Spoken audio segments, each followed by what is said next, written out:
የተከበራችሁ የፈታ ቤተሰቦች በእያላችሁበት ሰላምታችን ይድረሳችሁ። ከፈታ ዴሊ ለተሰኙ የረፋድ መረጃ ወደ እናንተ ልናደርስ ተገኝተናል። እንደተለመደው መረጃውን በቅድሚያ በማስተዋወቅ እንጀምር።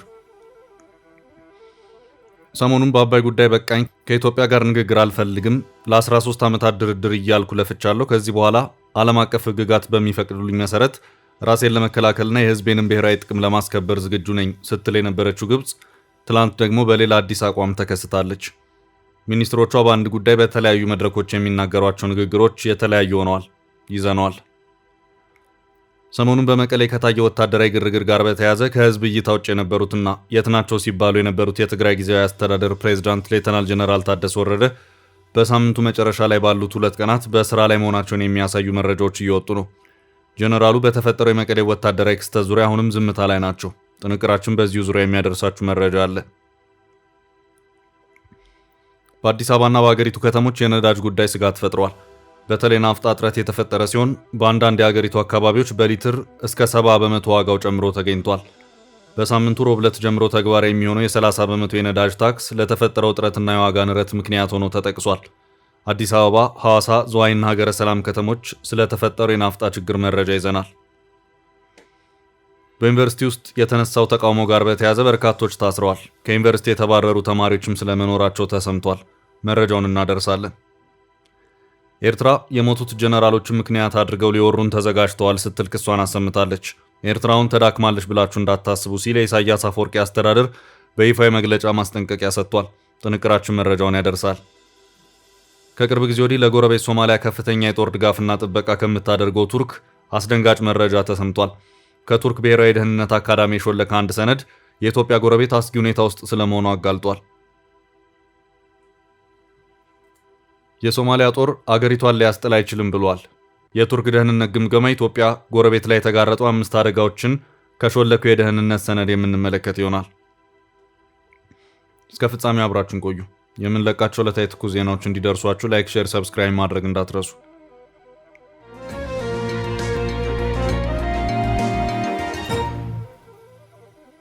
ግብጽ ሐሳቧን ቀየረች። በአባይ ጉዳይ ያላት አቋምና አካሄድ አልጨበጥ ያለችው ግብጽ አሁን ደግሞ መለሳለሁ፣ የቀደመውን ግትር አቋሜን ትቻለሁ በማለት ሰሞኑን አዲስ አቋሜን ያለችውን አስታውቃለች። ይህ የግብጽ አዲሱ አቋም ይፋ የሆነው በሀገሪቱ የውሃ ሀብቶችና መስኖ ሚኒስትሩ ሃኒ ስዊላም በኩል ነው። የአባይ ወይም የናይል ጉዳይ ይመለከተናል ያሉት የተፋሰሱ ሀገራት ሚኒስትሮች ከሰሞኑ በአንደኛው የተፋሰሱ ሀገር ብሩንዲ ዋና ከተማ ቡጁምቡራ ስብሰባ ተቀምጠው ነበር። ስብሰባው የተካሄደው የአባይን ውሃ በቀድሞ የግብጽና የሱዳን የቅኝ ግዛት ውል ላይ ሳይሆን በአዲስ ፍትሐዊ የውሃ ክፍፍል መጠቀም አለብን በሚል ከ25 ዓመታት በፊት እንቅስቃሴ ጀምረው ፍሬውን እያዩ ባሉት የተፋሰሱ ሀገራት ነው።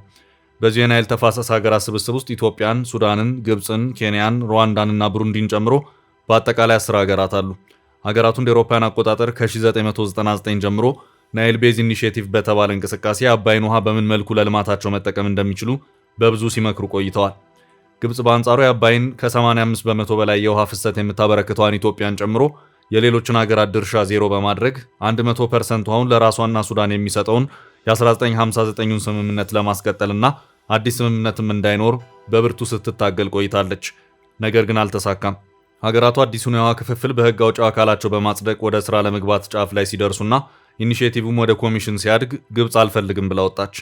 ሰሞኑን በብሩንዲ በተካሄደው 33ኛ የተፋሰሱ ሀገራት የሚኒስትሮች ስብሰባ ላይ የተገኙት የሀገሪቱ የውሃ ሀብቶችና መስኖ ሚኒስትሩ ሃኒ ስዊላም ይህ የተጀመረው የሚኒስትሮች ምክክር መተማመንን ለመፍጠርና ሁሉን አቀፍ ለመሆን መንገድን ይጠርጋል ሲሉ አስታውቀዋል።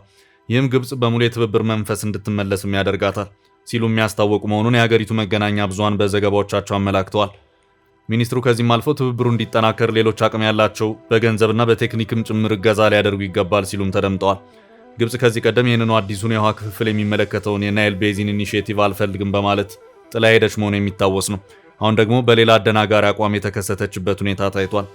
የሀገሪቱ የውሃ ሀብቶችና መስኖ ሚኒስትሩ ሃኒ ስዊላም ቡሩንዲ ቡጁምቡራ ላይ ስለ ትብብር ሲያወሩ፣ በሌላ አቅጣጫ ሌላኛው ሚኒስትር ማለትም የውጭ ጉዳይ ሚኒስትር ባድር አብድልአቲ ደግሞ ከኢትዮጵያ ጋር ንግግር ጨርሰናል በማለት ጦርነት እየሰበኩና እየፎከሩም ይታያሉ።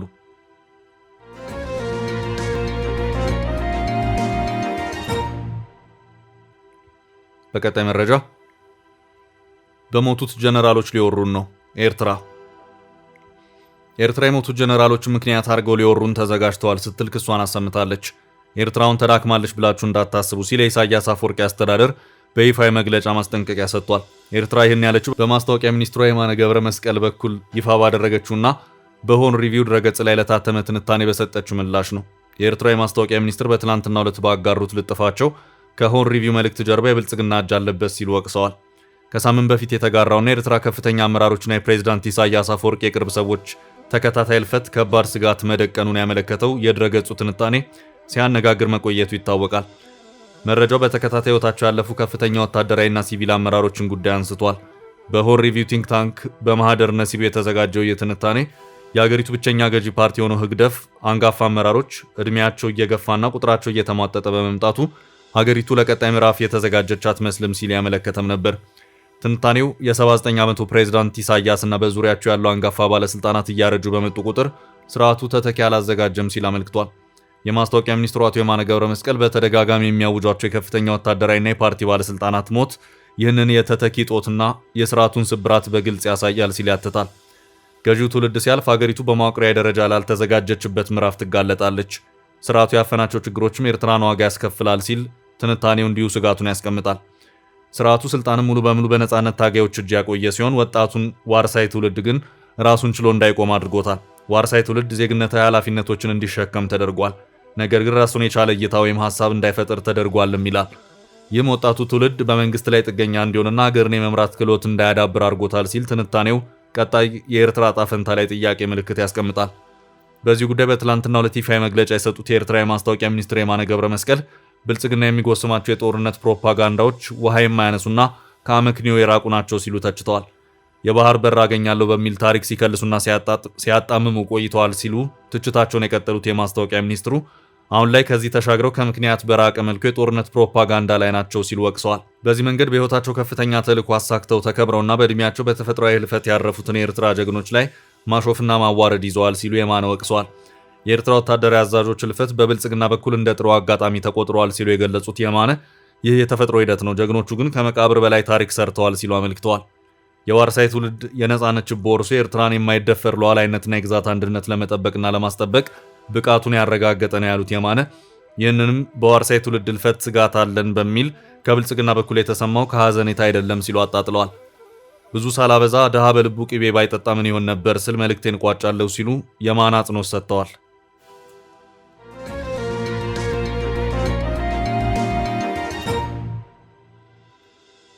በቀጣይ መረጃችን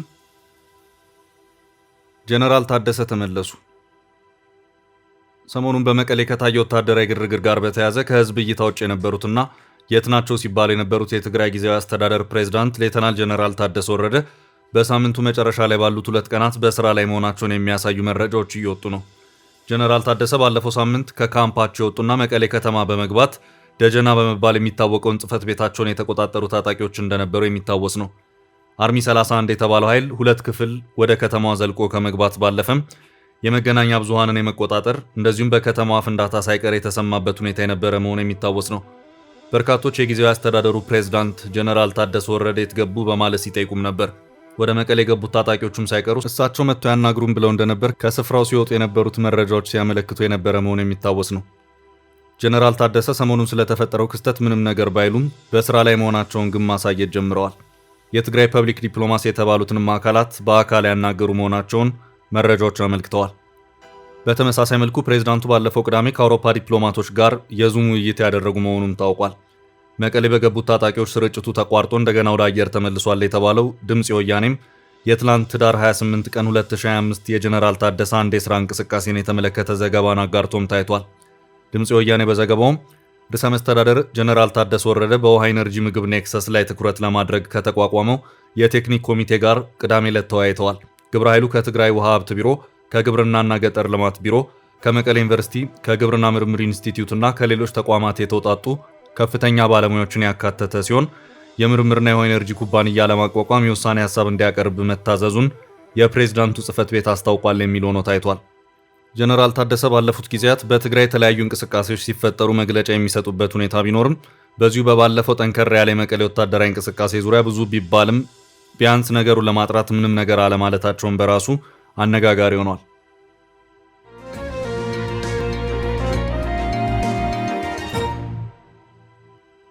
በቀጣይ ርዕስ አሳሳቢው የናፍጣ ጉዳይ፣ የነዳጅ ታክስ ጭማሪ የፈጠረው ግርግር።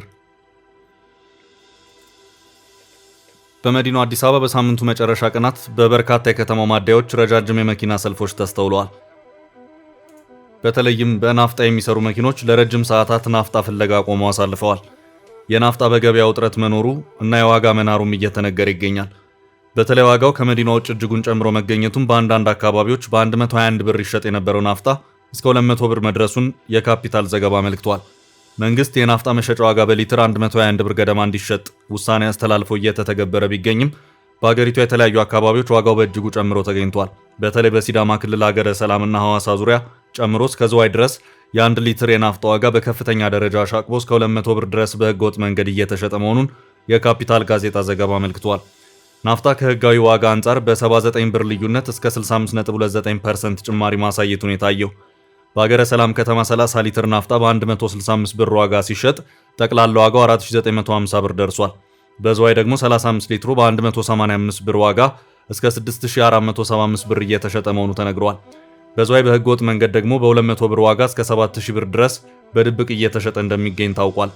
በከተሞቹ የሚገኙ ሁሉም የነዳጅ ማደያዎች በሚባልበት ደረጃ የመኪና ናፍጣን ጨምሮ ሌሎች የነዳጅ ምርቶች የለም እያሉ በመሆኑ ምርቶቹን ማግኘት እጅግ አስቸጋሪ እንደሆነ የተሽከርካሪ ባለ ንብረቶችና አሽከርካሪዎች ገልጸዋል። በህገወጥ ሽያጭ ነዳጅ እያቀረቡ የሚገኙ ሻጮች ጉዳዩ የተፈጠረው የነዳጅ ምርቶች ምናልባት ጭማሪ ሊደረግ ይችላል በሚል ስጋት መፈጠሩ መሆኑን መናገራቸውን የካፒታል ዘገባ አክሏል። የነዳጅ ማደያዎች ምርቶችን በጀሪካን እየደበቁ በመቀጠልም ከትክክለኛው ዋጋ በላይ ከፍተኛ ጭማሪ በማድረግ ውስጥ ለውስጥ እየሸጡ በመሆናቸው ነው መረጃው ያመለከተው። የነዳጅ ማደያዎች ይህን የሚያደርጉት በቅርቡ ይደረጋል ከተባለ የዋጋ ማሻሻያ ጋር ተደምሮ ትርፍ ለማግኘት እንደሆነ እነዚሁ ሻጮች አስረድተዋል። መንግስት ለረጅም ጊዜ የዘለቀውን የነዳጅ ድጎማ ቀስ በቀስ ማንሳቱ የሚታወቅ ነው። ከዚህም በተጨማሪ ከታህሳስ ወር ጀምሮ ተግባራዊ የሚሆን በነዳጅ ላይ የሚጣል እስከ 30 በመቶ ታክስ እንደሚሆን መነገሩ ይታወሳል። የሚጣለው ታክስ ለነዳጅና ናፍጣ ዋጋ አሁናዊ ጭማሪ ዋነኛ ምክንያት መሆኑን የተመላከተው በገንዘብ ሚኒስቴር በኩል ይፋ በሆነው በዚህ የታክስ ግዴታ በነዳጅ ምርቶች ላይ 15% ጭማሪ እሴት ታክስ ቫት እንዲሁም 15% ኤክሳይዝ ቀረጥ የሚጣል ይሆናል። ይህም በ1 ሊትር ደንበኞች 30% ግብር እንዲከፍሉ ይገደዳሉ። የኢትዮጵያ ነዳጅ አቅራቢ ድርጅት የዚህን አዲሱን ግብር መሰብሰብ ግዴታ እንደተጣለበትም መረጃ ያመለክታል። ታክሱ በዚህ ሳምንት ረቡዕ ዕለት ጀምሮ ተግባራዊ መሆን የሚጀምር መሆኑ ለተፈጠረው እጥረትና የዋጋ ንረት ምክንያት ነው። የታክስ ግዴታውን ተከትሎ በትራንስፖርትና ሸቀጦች ዋጋ ላይ ከፍተኛ የዋጋ ንረት እንደሚፈጠርም ይገመታል። በመዲናዋ በሁለት ቀናቶች የታየ ናፍጣ መጥፋትና ማለቂያ የሌለው ሰልፉ የዚህ ችግር አካል መሆኑም ተመላክቷል።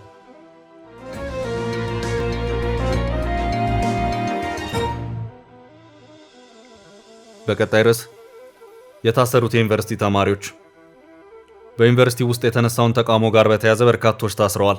ከዩኒቨርሲቲ የተባረሩ ተማሪዎችም ስለመኖራቸው ተሰምቷል። ምግብ ይስተካከልልን በሚል ጥያቄ ያቀረቡት የደባርቅ ዩኒቨርሲቲ ተማሪዎች ሰላማዊ ሰልፍ መውጣታቸው የሚታወስ ሲሆን በወቅቱ አመጽ ቀስቅሰዋል የተባሉ ተማሪዎች ሰሞኑን በጸጥታ አካላት በኃይል ከዶርማቸው መወሰዳቸውንና የተባረሩም እንዳሉ ተማሪዎቹ ተናግረዋል። ከትላንት በስቲያ ህዳር 27 2018 ዓ.ም 12 ተማሪዎች ከዶርማቸው በጸጥታ ኃይሎች እንደተወሰዱና ያሉበት እንደማይታወቅ ተማሪዎቹ ሲገልጹ የተስተዋሉ ሲሆን አንዳንዶቹ ደግሞ የተወሰዱት ተማሪዎችን ቁጥር ወደ 17 አድርሰውታል። ሌሎቹ ደግሞ የ17 ተማሪዎች ስም ዝርዝር ሲጠየቅና ሲጻፍ እንዳስተዋሉ ገልጸዋል። ምግብ እንዲስተካከልልን በመጠየቃችን ጥይት ተተኮሰብን ሲሉ በሰላማዊ ሰልፍ ወቅት የደረሰባቸውን በማስታወስ ያማረሩ ተማሪዎቹ አሁን ደግሞ ተማሪዎቹ በጸጥታ ኃይሎች እንዲወሰዱ እየተደረገ በመሆኑ ለጉዳዩ አስቸኳይ መፍትሄ እንዲሰጥ መጠየቃቸውን ቲክቫ ኢትዮጵያ ዘግቧል። ከዚህ ቀደም ጥያቄ ያነሱ የዩኒቨርሲቲው ተማሪዎች በጸጥታ ኃይሎች ከዶርማቸው ተወስደዋል ስለመባሉ ምን ምላሽ እንዳለው የደባርቅ ዩኒቨርሲቲን ዘገባ የጠየቀ ሲሆን የዩኒቨርሲቲው ፕሬዝዳንት ስልክም ሆነ የጽሑፍ ምላሽ ባይሰጡም የዩኒቨርሲቲው የሕዝብና ዓለም አቀፍ ግንኙነት ዳይሬክተር አቶ አምሳሉ ተበጀ ግን የጽሑፍ ምላሽ ሰጥተዋል። በዚህም በዩኒቨርሲቲያችን ህገወጥ ሰልፍ በመሩና ባስተባበሩ የአካል ጉዳትና የንብረት ውድመት ባደረሱ ተማሪዎች ላይ ተገቢ ማጣራት ተደርጎ የአካዳሚክ የዲሲፕሊን ቅጣት ተላልፏል። ከዚህ ውጪ በማህበራዊ ሚዲያ የሚሰራጨው መረጃ ፍጹም የተሳሳተ ነው። ዩኒቨርሲቲያችን ሰላማዊ መማር ማስተማር ስራውን እንደቀጠለ ነው ብለዋል። አክለውም ጥያቄውን በሰላማዊ መንገድ ከመጠየቅ አልፎ በኃይልና በጉልበት ኮብልስቶን ድንጋይ በመወርወር ግጭት እንዲጀመር ያነሳሱ በሰላማዊ ተማሪዎች፣ የምግብ ቤት ሰራተኞችና ካምፓስ ፖሊሶች ላይ ጥቃት ለመፈጸም ማምራታቸውን ሰልፉን ህገወጥ ያደርገዋል ሲሉ አመልክተዋል። የዩኒቨርሲቲው የህዝብና ዓለም አቀፍ ግንኙነት ዳይሬክተር አቶ አምሳሉ ተበጀ ዲሲፕሊን ቅጣት በተመለከተ በአጠቃላይ ይህን ጥፋት የመሩና ያስተባበሩ 5 ተማሪዎች ከትምህርት ገበታቸው ሲሰናበቱ 3 ተማሪዎች ለ1 ዓመት ከትምህርት ገበታቸው የታገዱ ሲሆን 19 ተማሪዎች ደግሞ ከፍተኛ የጽሑፍ ማስጠንቀቂያ እንዲደርሳቸው ተደርጓል ነው ያሉት። የዲሲፕሊን ቅጣቱ በማህበራዊ ሚዲያ ከእውነት የራቁ የዩኒቨርሲቲውን ገጽታና የአካባቢው ማህበረሰብ የማይወክሉ መረጃዎችን የሚያሰራጩ ተማሪዎችን ያካተተ ነው ሲሉም አክለዋል።